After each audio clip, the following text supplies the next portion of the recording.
How's it going, everybody? Meister Patrick here, back with another video. This time it's going to be a bit different. As you notice, this is not titled Part 6, it's titled Intermission. But first, I want to start by telling you what it is you'll be seeing here in the background while I'm going over some stuff. So what this is me trying to do a, quote, speedrun, unquote, of the game. It's a bit different from most other speedruns you'd see. I didn't actually take any tips from the speedrun that I saw. This is all just stuff that I found playing the game myself. And that's sort of what this whole background video is supposed to be, as if I was just playing through the game myself and not pausing to, talk about different things and stuff. So I'll be covering Act 1 in this video, which is what took me 5 videos and probably about an hour to do throughout this series. You'll see what it looks like when I'm not messing around and talking and all that.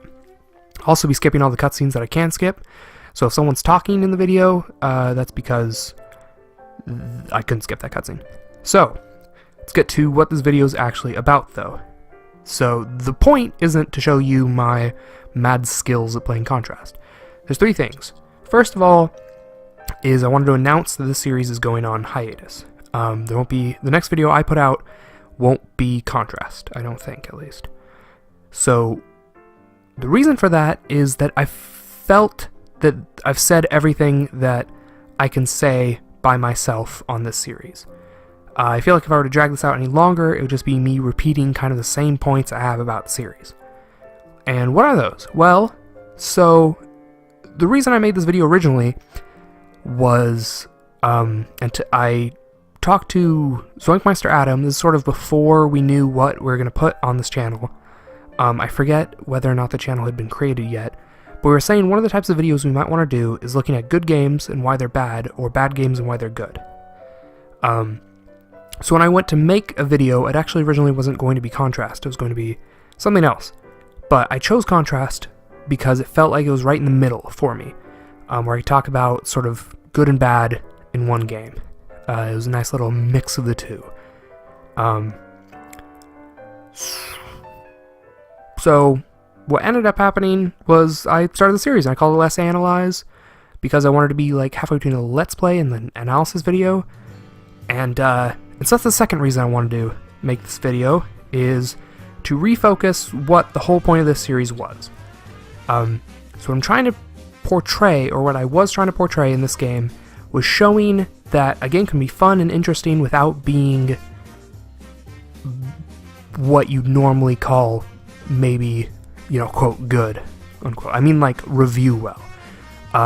Meister actually has its own review system, though we've never put it into practice quite yet. There's been no videos on it or anything like that. But we have talked about it. We kind of know an idea of what it's going to be like. It's not completely done, which is, part of the reason why there hasn't been a video on it. But I think if we were to put this game into the Meister review system, it probably wouldn't review too well. This game actually did review pretty well other places, whatever. Like, if you actually look up reviews for this game, it didn't do too bad at all. People sort of recognize this as an interesting game, which is nice.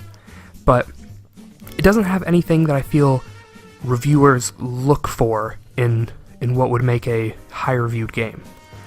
So the 2 things that are very popular right now in games are, I feel, difficulty and polish. So first is difficulty. You look at games like Dark Souls or Cuphead, and these games are sort of made just to be difficult. There's other good things about those games, like the incredible artwork in both games. But the main draw of the game, the thing that people talk about those games is their difficulty. They're known for that. And if you look at this game, it doesn't have that. It's not at any point difficult.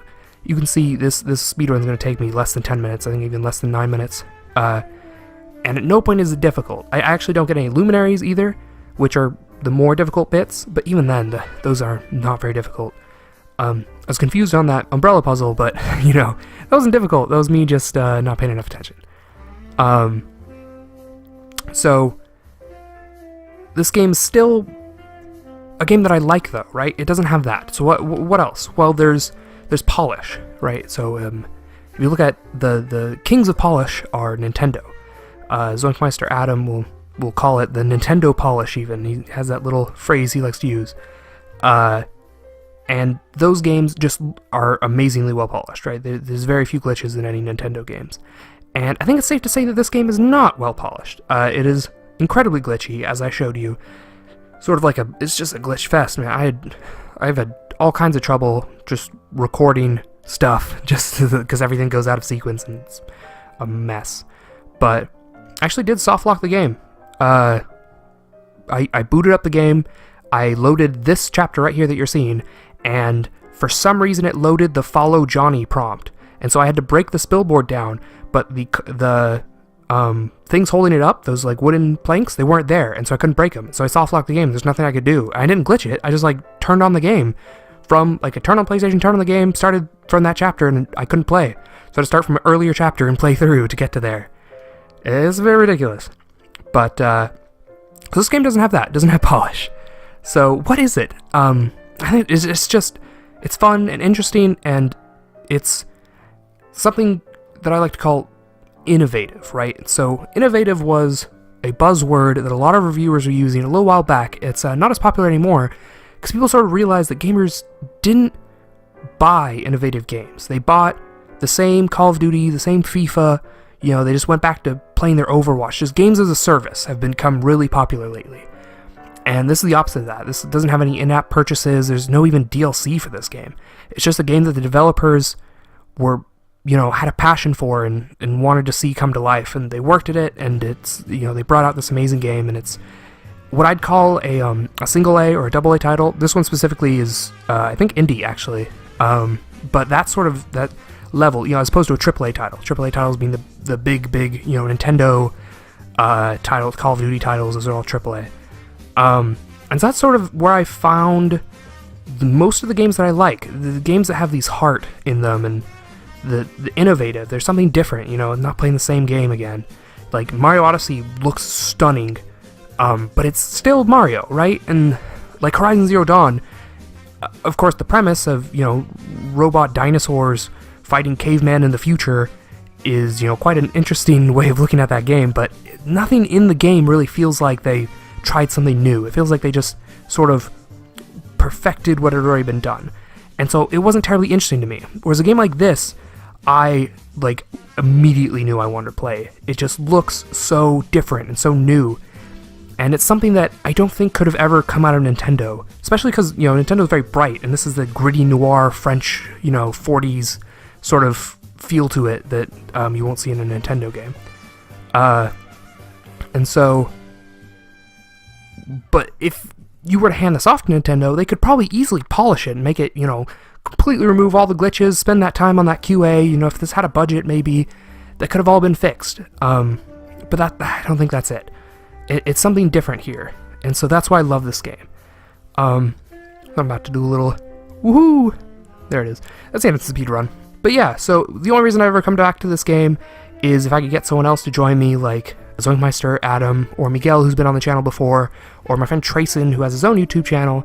And any of them, if they could share their experience with this game, then I think it would breathe some life into it, and it would be a reason to come back to it. So, until then, Zoink out.